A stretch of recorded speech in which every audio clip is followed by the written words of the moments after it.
Of course, the big news for this month are all the events and new releases announced for the launch of Flames of War version 4 in just a couple of weeks. This post on the Battlefront website looks at the different options for receiving the free version 4 rulebooks. We covered this in the last episode, but there have still been comments online about people not being sure about how to get them, so it's worth looking again. The main option is still to contact your local hobby store or online retailer where you purchased your copy of version 3.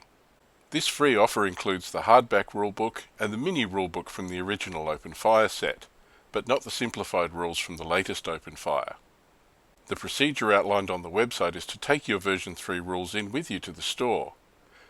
They will attach a version 3 veteran sticker to your book and give you the free version 4 books.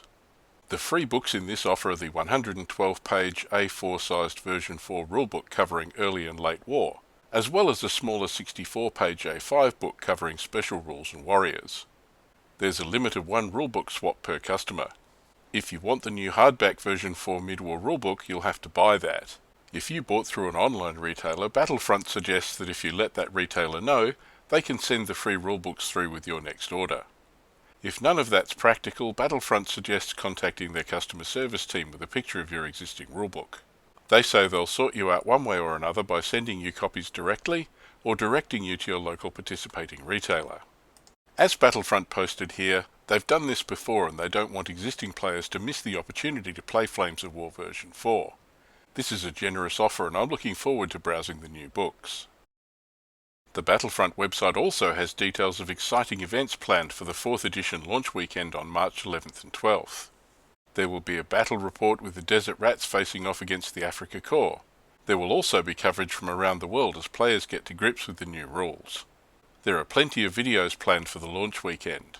These include painting and hobby videos of the new version 4 miniatures for the British and Germans, as well as updated boot camp videos to help players get started with playing 4th edition. I'm looking forward to checking these out to see the updated rules in action. Battlefront are also promising behind-the-scenes footage from their New Zealand, UK and American offices. It promises to be a good weekend. The other big news from Battlefront was the release of the version 4 pre-order schedule, which shows what products will be released over the next few months. In the last Rumours Lies we covered some of the highlights, particularly the new desert terrain. The announcement starts with the late February releases. These will be available by the time this video is released, and include the double-sided gaming mat, desert palms, extra large dune, desert escarpments, small desert house, medium desert house, and desert walls. One I hadn't seen mentioned before was the desert basing kit. This kit contains Sicily yellow, dry dust and battledress brown paints, fine and superfine grit, and parched straw and spring undergrowth flock. This kit will get you started basing stands for the desert. Early March is the official Flames of War version 4 release date, and this sees some of the main products becoming available. This includes the Flames of War version 4 rulebook covering 1942-43, as well as the El Alamein box set. The new rangefinder, destroyed markers and mission token set will also be released here. The hardcover rulebook rules are the same as those in the free rulebook, but this version includes cards for vehicles and unit stats. The El Alamein box set is the new version 4 starter box set, and contains both British and German forces to get new players up and running. It has a plastic Panzer III and 4 for the Germans, and a Grant and 2 Crusaders for the British. There are 2 tank commander sprues, terrain cards, dice and unit cards. Books in the set include a mini version 4 rulebook and a special Start Here booklet to get new players into the game quickly. Interestingly, this starter set doesn't have any infantry, so it will be a tank-heavy introduction to the game. However, this will simplify the learning curve for new players, one of the key goals of the updated game, and infantry can be added later once players have mastered using armour. Late March releases see the first 2 version 4 forces books, the Desert Rats for the British and the Afrika Korps book for the Germans. These are supported with the Monty's Desert Rats and Rommel's Afrika Korps box sets, and new paint sets and sprays to paint them with. The Afrika Korps book covers German forces in the desert in 1942 and 43, while the Desert Rats covers the British for the same theatre and period. Both books are 48-page A4 hardbacks. The new box sets are designed to complement these new books. Monty's Desert Rats box set has 8 plastic tanks and 2 guns. There are 5 Grant tanks and 2 Crusaders, and the guns can be built as 17 25-pounder anti-tank guns or standard 25-pounder artillery. These are all new plastic kits. Tank commanders and gun crew figures are supplied, as well as decal sheets and unit cards. A version 4 rulebook rounds out this set. The Rommel's Afrika Korps box set is very similar, with 5 Panzer IIIs, 3 Panzer IVs and 2 8.8cm guns, all in plastic, as well as tank commanders and gun crews, decal sheets and version 4 unit cards. Again, a version 4 rulebook is part of the set.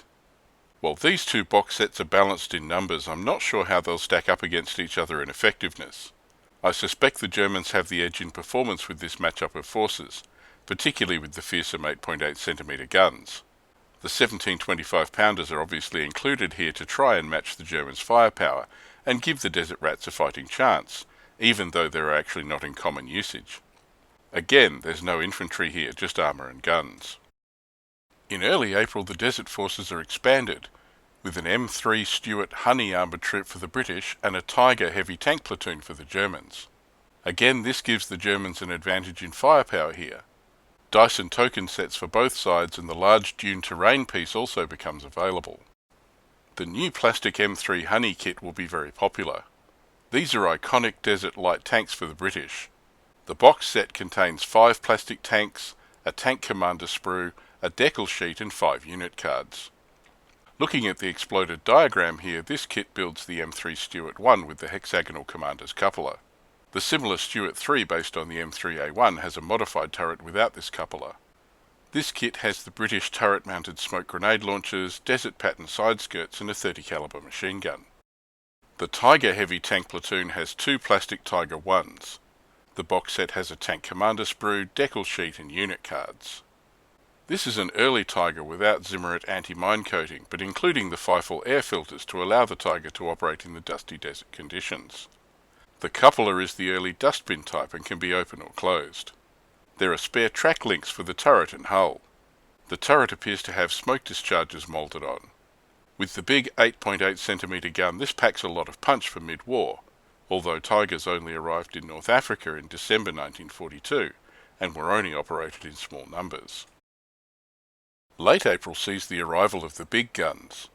The British get the 25-pounder and 17 25-pounder field troops, while the Germans get the 8.8cm heavy AA platoon and the 10.5cm artillery battery. These are accompanied by the artillery template, smoke markers, smoke bombardment markers and the desert scrub terrain. The 17-pounder anti-tank troop contains 2 plastic 17 25-pounder guns, 2 plastic 8th Army gun crews and a unit card. The 17 25-pounder was a hybrid weapon made by fitting the heavy 17-pounder anti-tank gun onto a 25-pounder gun carriage. The 17-pounder was still in development at this stage and a carriage for it hadn't been designed. 100 pre-production 17-pounder guns were converted in this way and rushed into action in North Africa to combat heavier German tanks like the Tiger. This will give British forces some much-needed anti-armour punch. Much more common was the excellent British 25-pounder artillery piece. The 25-pounder field troop box set has 4 plastic 25-pounder guns, 4 plastic 8th Army gun crews, and 2 unit cards. The guns are pretty simple and robust, comprising just 7 parts each. These should handle table use quite well. Each gun has a limber, a wheeled trailer which carried tools and ready ammunition. The limbers seem to have options to be modelled open or closed. Despite being listed as an anti-aircraft unit, the 8.8cm heavy AA platoon is also a formidable anti-tank weapon, giving German troops a long-range heavy armoured punch. This box set has 2 plastic 8.8cm guns, 2 Afrika Korps gun crews and a unit card. The 10.5cm artillery battery box gives the Germans indirect artillery fire support. This gun is a dependable workhorse that is well tested and effective. The box contains 4 plastic 10.5cm howitzers, 4 plastic Afrika Korps gun crews and 2 unit cards. This is also a simple and robust kit with each gun consisting of just 5 parts. Again, these should last well on the table. May will see one of the releases I'm keen to look at with the Crusader Armoured Troop box. Germans will get the Panzer III tank platoon box, and we'll see the first infantry releases with a rifle platoon for the Germans and a motor platoon as well as a HMG platoon and mortar section for the Brits. The large desert building will join the terrain products. Adding the infantry will really expand version 4's scope. Taking a look at the Crusader box, we get a lot of options here. This kit contains 5 plastic Crusader tanks, which can be finished as the 2-pounder armed Crusader 2 gun tank, the 6-pounder armed Crusader 3 gun tank, or the 3-inch howitzer armed Crusader 2 CS tank for close infantry support. Turret hatches can be modelled open or closed. This kit has the full desert skirts designed to try and minimise dust being kicked up from the tracks. Crusader is a beautiful looking tank, but it was lightly armed and armoured, and was never very reliable operating in the dusty desert conditions. The 6-pounder gun in the Crusader 3 helped, but Crusaders were relegated to second-line duties as soon as stocks of Grunt and Sherman tanks became available. The desert workhorse for the Germans was the Panzer III. The Panzer III tank platoon box set has 5 plastic Panzer III tanks, along with tank commanders, a decal sheet and 7 unit cards. This kit needs so many cards because this kit also has a lot of options available. It can be built as the Panzer III with the short 5cm gun, long 5cm gun, long 5cm gun with upgraded armour and mantlet, and the Panzer IIIN support version with the short 7.5cm howitzer designed to support Tiger units.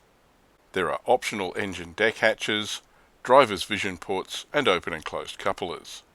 The Panzer III was a good design and along with German training and tactics had a good kill ratio, but later in the desert campaign it was being overtaken by later designs like the Panzer IV. And Panzer IVs are next on the list, due for release in late May along with the Grunt Armoured Troop, Marder 7.62cm Tank Hunter, 15cm Lorraine Schlepper Battery, 6-pounder anti-tank platoon, and the Desert Oasis. The Panzer IV tank platoon box set has 5 plastic Panzer IV tanks, tank commander sprue, decal sheets and 5 unit cards. There are 2 variants of the Panzer IV you can build from this kit, the short 7.5cm howitzer Panzer IV and the long 7.5cm gun-armed version. The howitzer version could provide close support with HE rounds, but also had an anti-tank capacity with high explosive anti-tank rounds, some of the first heat rounds ever fielded. However, the longer 7.5cm high-velocity gun was a specialist anti-tank weapon, which allowed the Panzer IV to deal with the increasing armour protection of later Allied tanks. The Grunt Armoured Troop box has 5 plastic Grunt tanks, tank commanders, decal sheets and 5 unit cards. The Grant was a variant of the American-designed M3 medium tank, which featured a 75mm gun in a hull sponson and a 37mm gun in a smaller turret. The turret on the Grant was designed specifically to British requirements to house additional radio equipment, and is very different from the smaller turret used on US M3s. The main gun is mounted in the hull, because US manufacturers were not yet able to engineer and build a turret big enough to house the larger gun and absorb the recoil. Consequently, the Grant is a very tall tank, and the hull-mounted main armament limited its firing arc and meant it couldn't take a concealed hull-down position. This often left the Grant exposed, but the extra punch of the 75mm gun was welcomed by crews. This kit contains desert side skirts and the commander's coupler can be open or closed. The 15cm Lorraine Schlepper battery gives German players heavy artillery support for their Afrika Korps forces. This kit doesn't say it's plastic, so it may be resin and metal. It contains 4 15cm Lorraine Schlepper self-propelled artillery pieces, gun crews and unit cards. This vehicle is a German heavy gun mounted on a captured French tracked chassis. The 6-pounder anti-tank platoon box set has 4 plastic 6-pounder anti-tank guns, plastic 8th Army gun crews and a unit card. The 6-pounder was the standard British anti-tank gun in North Africa, after it replaced the obsolete 2-pounder gun. Each gun in this plastic kit comprises 6 parts, so again it should be robust and survive tabletop use. The gun pictured here is without a muzzle brake, which was the common configuration in the desert. Later guns in Italy and the European theatres featured a muzzle brake, but I don't know if this option's available on the sprue here. As we move into June, the releases continue to expand the options for North Africa lists for both sides with reconnaissance options. The British get a Humber armoured car troop and a universal carrier patrol, while the Germans get the SDKFZ 221-222 light scout troop and the SDKFZ 231 heavy scout troop. Germans also get the 5cm tank hunter platoon, with 5cm Pak 38 anti-tank guns, and the large desert house is added to the terrain range. British forces used armoured cars extensively for reconnaissance, and the Humber Armoured Car Troop contains 3 Humber armoured cars. Again, these are not listed as plastic, so might be resin and metal. The box also has a Tank Commander sprue and a unit card. Universal carriers were very versatile workhorses, providing transport, towing guns, and also acting in the reconnaissance role. The Universal Carrier Patrol box has 9 plastic Universal carriers, 3 sprues of 8th Army crew, a decal sheet and 3 unit cards. These are very simple and robust kits with only 5 parts per vehicle. I'm really looking forward to seeing these when they come out. The SDKFZ box sets cover the German light and heavy wheeled reconnaissance vehicles. The Light Scout Troop has 2 SDKFZ 222 2cm armoured cars and 2 SDKFZ 221 armoured cars armed with machine guns. There are 2 optional 2.8cm turrets to allow you to field different versions. The kit also has a Tank Commander sprue and a unit card. The heavy option is the SDKFZ 231 armoured car, an 8-wheeled specialist reconnaissance vehicle armed with a 2cm cannon. These were effective vehicles and featured all-wheel drive and all-wheel steering, as well as 2 driving positions, one front and one rear. Neither of these kits mention plastic or show an exploded assembly diagram. Hopefully more details will be available closer to their release date. The 5cm Tank Hunter platoon consists of 3 plastic 5cm Pak 38 anti-tank guns, along with plastic gun crews and a unit card. The exploded diagram shows this is another simple and robust kit of 6 parts per gun. The version 4 Afrika Korps lists I've seen show these anti-tank guns as an organic option for DAK rifle companies, so German players will need these. The later June releases shift the focus to the sky, with AA options for aircraft for British and German forces. The exception are the Panzer II light tank platoon for the Germans and the Desert Administration building in terrain. The Panzer II light tank platoon box has 5 Panzer IIs, a mobile and lightly armed tank fielding a 2cm cannon. Obsolete in other theatres, these light tanks continue to serve in North Africa. The only other thing in the box is a unit card. The SDKFZ 10/4 2cm light AA platoon has 4 tracked AA vehicles. The SDKFZ 10 was a utility half-track in widespread use in the German army. It was turned into an anti-aircraft platform by fitting the 2cm Flak 30 AA gun on a turntable mounting in a platform in the cargo area. This box set also contains 1 unit card. Again, neither of these box sets mention plastic. The first aircraft releases for version 4 are old stalwarts, the Hurricane fighter for Desert Rats and the Stuka for the Afrika Korps. Each box set contains 2 aircraft, a decal sheet, 2 flight stands and 4 rare earth magnets, as well as the aircraft's unit card. The Hurricanes appear to be Hurricane 2Ds, armed with a 40mm Vickers S gun under each wing, primarily used in the anti-tank role. The Stukas appear to be armed with bombs. Again, these kits look to be resin. That's the end of the announced release schedule for Mid-War Forces for Flames of War version 4. There's some great stuff to look forward to in the first half of this year. Each release seems to be designed to introduce a new aspect of the updated game and mechanics: armour, infantry, artillery, air power.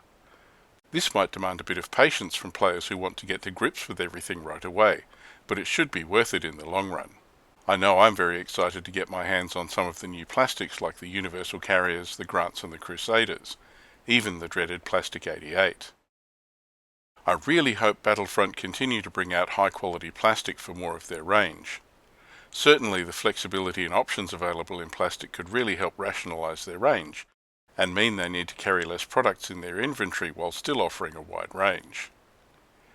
If you want to look at the unit cards for some of these new releases, check out the What Would Patton Do website. They have a couple of articles looking through the army lists in the Desert Rats and Afrika Korps books, including some of the unit stats cards and descriptions and forces diagrams. I'll put a link to these articles in the description. In late-breaking news, while I was editing this video, Battlefront posted up some sample 4th edition Mid-War Army lists. These give an overview of the new format for Army list diagrams, and show examples of forces built from these. One announcement buried in this post is the Command Card Packs. These nation-specific packs will contain cards for units and formations, as well as famous warriors and objectives. These are due out after the initial wave of mid-war releases we've just looked at, so sometime later in 2017. Again, I'll post a link to this resource in the description. There's been so much from Battlefront that it's overshadowed some interesting releases from other manufacturers. For example, Zvezda's 1/100th scale Jadgtiger kit became available this month. Like the King Tiger kit, this Zvezda offering is the only plastic kit of this monster vehicle available in this scale. Mine's on order from overseas, and I'll post a build review when I get it. The Plastic Soldier Company's SDKFZ 231 plastic 15mm 8-rad armoured cars were released early in February. As mentioned in last month's Rumours and Lies, this versatile plastic kit allows you to build 4 different versions based on this chassis, including the SDKFZ 263 Command and 233 Close Support options. Each box contains 5 vehicles. PSC are also accepting pre-orders for their T55 plastic kits. They're offering a discount for pre-orders and have released new CAD drawings of some of the options in the kit. These can be built as the T55, T55A, or the upgraded T55A M2B. Due for release on March 24th are the British Universal Carriers. This kit has parts to make a staggering array of variants, including OP carriers, mortar carriers, HMG carriers with either 50 caliber or Vickers guns, and 2 versions of Wasp flamethrowers, in addition to the standard transport variant. Each box contains 6 models, and these should be available for pre-order soon. There are very few details on PSC's last announcement, which is for a plastic 15mm British Stuart 1 Honey box set. Despite being listed as a British vehicle, this kit has options to build the M3 Stuart in US service as well. There is no firm release date, and only this one image, but the kit will have 5 models in a box. It's available for pre-order already and has a provisional release date of April 2017. This has been an action-packed episode of Rumours and Lies, but there's lots of exciting new releases on the horizon. I look forward to seeing what these products look like as they roll out. It certainly is an exciting time to be a historical wargamer.